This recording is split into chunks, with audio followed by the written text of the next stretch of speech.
समय बीतते देर नहीं लगता। कोरोना का पहला लहर का शोर पूरे शहर गांव बस्ती में फैला हुआ था। सभी अपने सावधानी से रह रहे थे, पर जिसे जो होना होता है उसे कौन टाल सकता है। राघव की खुशियों को शायद किसी की नज़र लग गई। कोरोना ने अपना 14 योजन का मुंह फैलाया और राघव की पत्नी को समेट लिया। लाली अपनी मामी से भला अलग कैसे हो सकती थी।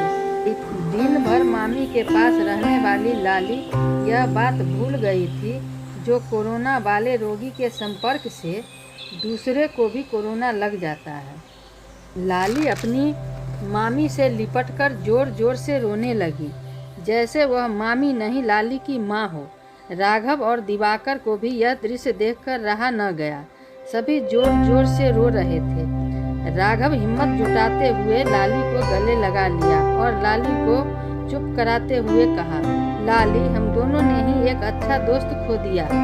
होनी को कौन टाल सकता है। लाली अपनी मामी की अंतिम मुंह देखे बिना न रह सकी। लाली की मामी को मरे पूरे 2 वर्ष हो गया।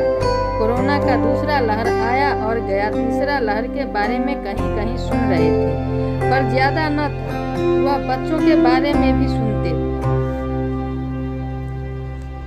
पर दूसरा लहर ने जो अपना मुंह खोला सो बंद होने का नाम न ले रहा था। जो भी कोरोना के रोगी अस्पताल जाते वापस आने के लिए तरस जाता। जिसकी किस्मत सुनहरे कलमों से लिखी होती वही वापस होता। बाकी तो चिकित्सक के लिए किताब बनकर अस्पताल में रहता। वापस आने पर इस तरह से दिखता होता जैसे कोई जहरीला वस्तु। छूने की बात तो दूर की, देख भी नहीं सकते। जो यह सफेद जोड़े में किसकी सोच। राघव अपनी पत्नी के मरने के बाद अपने गांव चला गया। उसका गांव ज्यादा दूर न था, यहीं कहीं दिल्ली से 2-3 घंटे का रास्ता था। पर राघव ने कभी बताया न। लाली को अपने मामा का बहुत चिंता था। वह हमेशा अपने माँ से राघव मामा के बारे में पूछती, पर कहीं से उसका कोई खबर न पाकर दोनों माँ बेटी आंखों में रो लेती। एक मोबाइल नंबर भी था सो हमेशा बंद ही बताता। अचानक एक दिन लाली को एक लड़का से मुलाकात हुई जो कभी कभी राघव के यहाँ आता, कभी कपड़ा सिलवाने तो कभी ऐसे ही मिलने। लाली राघव के यहाँ रहती थी सो लाली एक दूसरे को पहचानते थे। उसने लाली से राघव के बारे में पूछा। लाली ने आंखों में आंसू भरकर बोली, नहीं भाई, मेरे राघव मामा का कोई खबर नहीं है, न ही कोई नंबर। एक नंबर था वह भी बंद बता रहा है। उस लड़के ने लाली को कहा, चुप हो जा लाली, मुझे राघव का घर पता है। मैं एक बार राघव को अपनी गाड़ी से उसके घर छोड़ने गया था जब उसकी माँ बीमार थी। तो तुम जाओगे भाई? लाली ने आश्चर्य से पूछा। हाँ, क्यों नहीं, आखिर राघव मेरा दोस्त। लाली को डूबते का तिनके का आस जगी। तब तो भाई मैं निवेदन करती हूँ कि आप जरूर जाओ। उस लड़के ने देखा लाली मौन सी हो गई थी और दोनों हाथों से अपना मुंह ढककर रो रही थी। उस लड़का को लाली पर तरस आ गया। उसने लाली को चुप कराते हुए कहा, मैं कल ही राघव से मिलने जा रहा हूँ।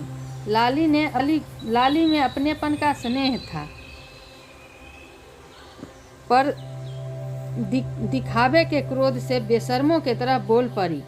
मामा से आने को कहना, न आने का मन हो तो कहना। मेरा सुहाग जोड़ा भिजवा दे जो बरसों पहले मेरे लिए बनवाया था।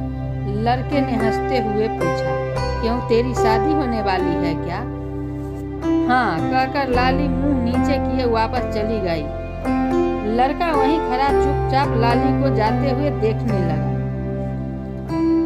उसने यह भी नहीं पूछा जो कब शादी है। अगर राघव ने पूछा तो क्या जवाब देगा।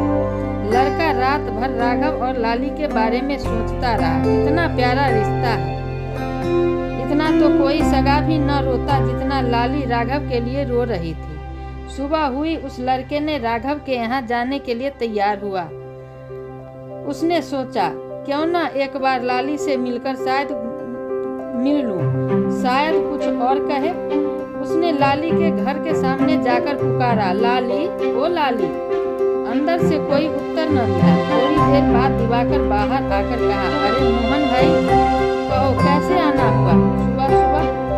हाँ भाई, कल लाली राघव के बारे में पूछ रही थी। मैं अभी राघव के घर जा रहा हूँ, सोचा लाली से मिलते चलूं। लाली कहाँ है? वह तो बीमार है भाई, उसे बहुत बुखार है। मैं किसी गाड़ी ऑटो की तलाश में जा रहा